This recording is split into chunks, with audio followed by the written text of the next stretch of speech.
Balita mula sa lalawigan sa bawat rehiyon ng ating bayan. Dito sa Ang Pilipinas Ngayon.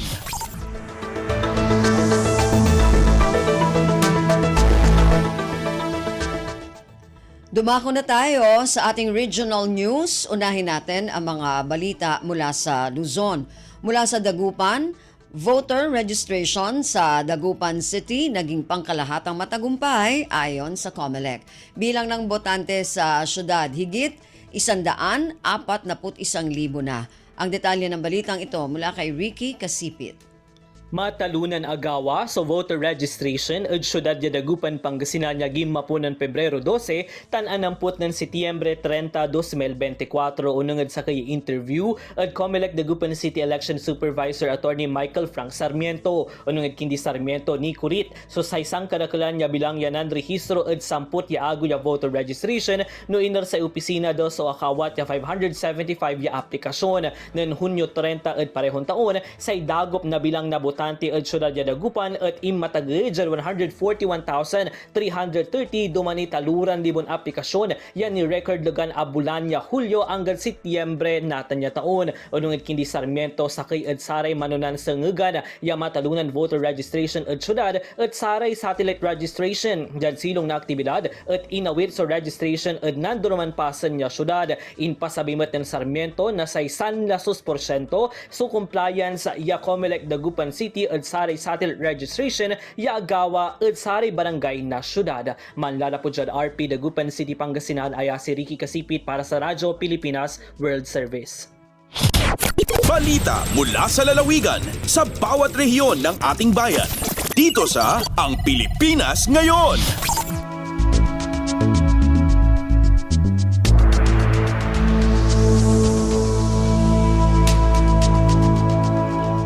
Maraming salamat, Ricky. Yan ang ulat mula sa Dagupan. Samantala, dumako naman tayo sa Lucena, 271 ektarya na lupang sakahan sa Calabar Zone nakasailalim sa rice contract farming ng National Irrigation Administration.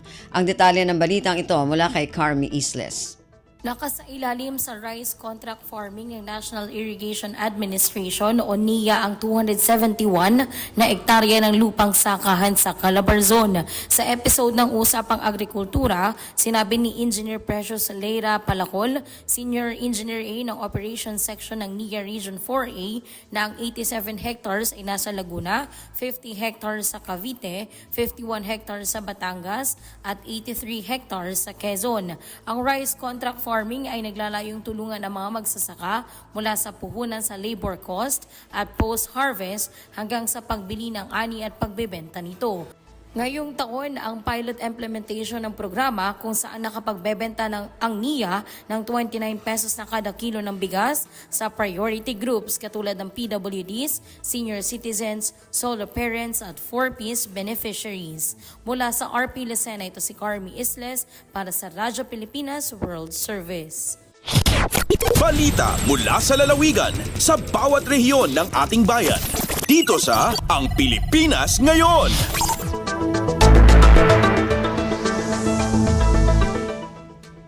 Maraming salamat, Carmi. Yan ang ulat mula sa Lucena.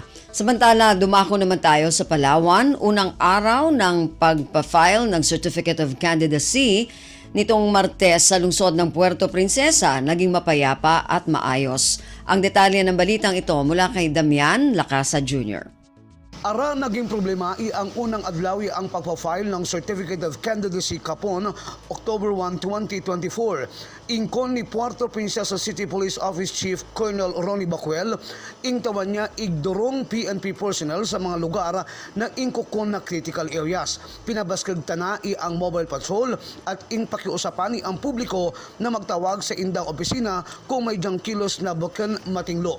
Pinabaskag din ang police visibility ang 66 na barangay ang lungsod ng Puerto Princesa.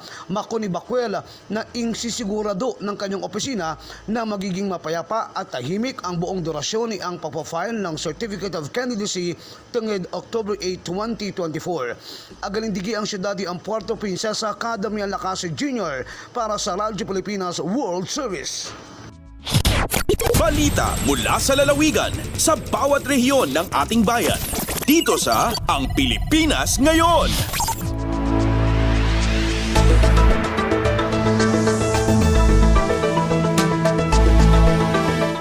Maraming salamat kay Damian mula dyan sa Palawan. Yan po ang kabuuan na ulat mula sa rehiyon ng Luzon.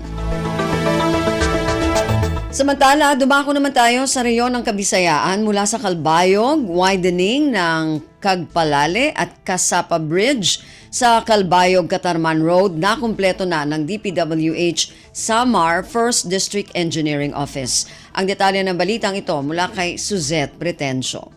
Nakompleto na ang paghilapad sa duha nga permanente nga tulay sa Calbayog to Catarman Road sumala sa Department of Public Works and Highways DPWH Samar 1st District Engineering Office. Ginpondohan ang mga proyekto sa ilarom sa General Appropriations Act o GAA Fiscal Year 2023. Ang 31.33 million pesos nga Cagpalale Bridge in may kahilaba nga 30 meters, samtang ang 17.62 million pesos nga Casapa Bridge in may sukol nga 18.15 meters. Ang parehas nga struktura in ginhilapad ang outer lanes sa tuongan wala sa 4.77 meters. Gingamit naman nga disenyo sa mga tulay ang Press-Stressed Concrete Design Girder o PCDG. Ginhilapad sa DPWH Summer 1st ang mga nasabi nga tulay agud pag-angay ngan pagsubay sa paghilapad sa mga kalsada sa nasabi nga lugar. Tikang Radyo Pilipinas Calbayog, ini si Suzette Pretencio para sa Radyo Pilipinas World Service. Balita mula sa lalawigan sa bawat rehiyon ng ating bayan. Dito sa Ang Pilipinas Ngayon.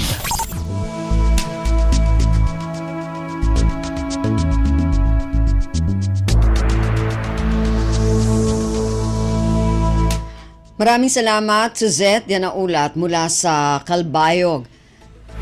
At kabuuan na ulat mula sa rehiyon ng Kabisayaan. Samantala, dumako naman tayo sa rehiyon ng Mindanao mula sa Tandag.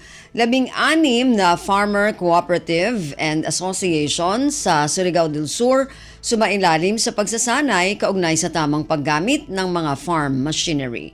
Ang detalye ng balitang ito mula kay Raymond Aplaya. Mukabat sa 16 ka mga farmer cooperative and associations kon FCAs gikan sa mga lungsod sa Cantilan, Madrid, Caguayt ug San Miguel ang malampuson nga nakahuman sa training on farm machinery operation, management and enterprise development dito sa Hotel Carajao, lungsod sa Cantilan, Surigao del Sur. Tumong sa mga pagbansay aron nga matuduan ang mga FCA recipients kung saan na paggamit sa mga farm machineries nga gihatag gikan sa Department of Agriculture o DA pinagi sa Rice Competitiveness Enhancement Fund o RCEF.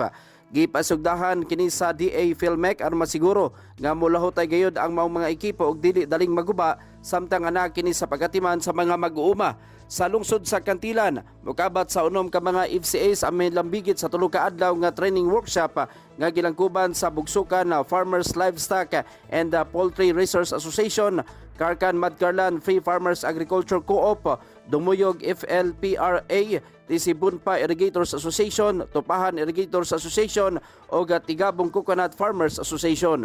Gikan sa Radyo Pilipinas Tandag, kini sa Raymond Aplaya, alang sa Radyo Pilipinas World Service. Balita mula sa lalawigan sa bawat rehiyon ng ating bayan. Dito sa Ang Pilipinas Ngayon.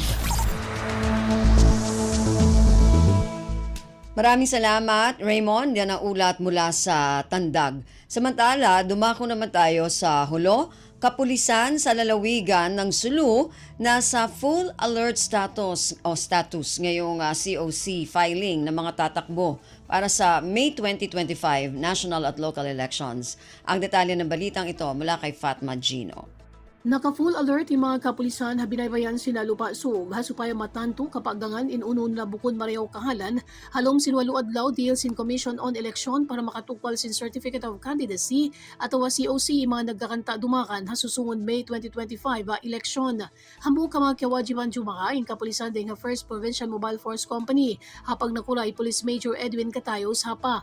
Lawi Police Major Sapa mga taon nila inagjadya ka opisin Commission on Election ha Provincial Capital Council. Dahil sing kahapon, muna adlaw sampay na pakahinapusan adlaw, sina COC filing, hapit siya 8 sinabulan October hatahon yan. Bago naon yung deployment, ang mga taon nila, naon nila na ang pagginumpong, Hasulo Police Provincial Office sa pag-uhanan sin Provincial Director, Police Colonel Narciso Paraga, simpit siya katloan si bulan September hatahon yan. Samantara, tiyan tuwi sa pamahugot yung pag-akad nila, hagkaya pakuha pang daag sinakura nila kataasan, Police General Romel Francisco Marbil, hindi mang lamuriha para kala pagpolitik. Suwaing katan kapulisan manutuginan partisan, hasupaya sila di kabantangan si mapatut halom sara. Para sa Halalan 2025, Fatma Diligino, Radyo Pilipinas, Hulo. Balita mula sa lalawigan sa bawat rehiyon ng ating bayan. Dito sa Ang Pilipinas Ngayon.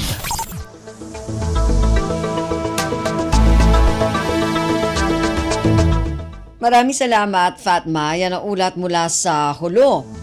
Samantala, dumako naman tayo sa Iligan.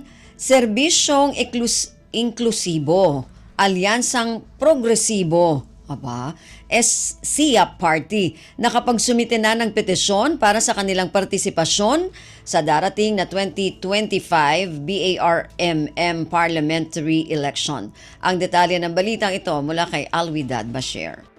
Piaguluan na nagyang kaiya kapapantaga na Vice Governor Tano Saranaw Muhammad Mujamra Kinadyong so kaya file a serbisyong inklusibo, alyansang progresibo anta kasya party sa giyang kaiya miyakalpa sa ulan-ulan si sagyang kaiya Opisina Commission on Election Bangsamoro Autonomous Region in Muslim Mindanao.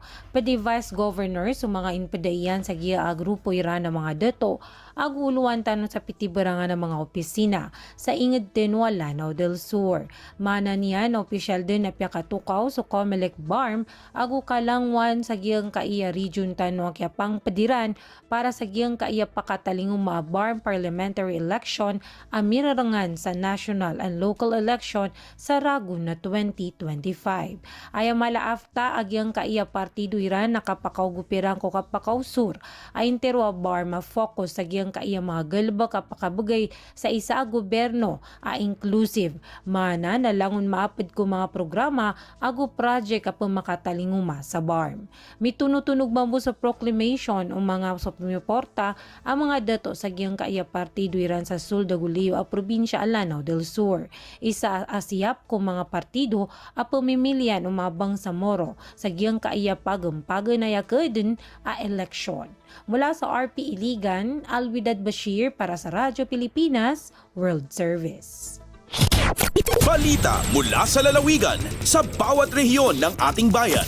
Dito sa Ang Pilipinas Ngayon. Maraming salamat kay Alwidad mula dyan sa Iligan. Yan naman po ang kabuuan na ulat mula sa rehiyon ng Mindanao.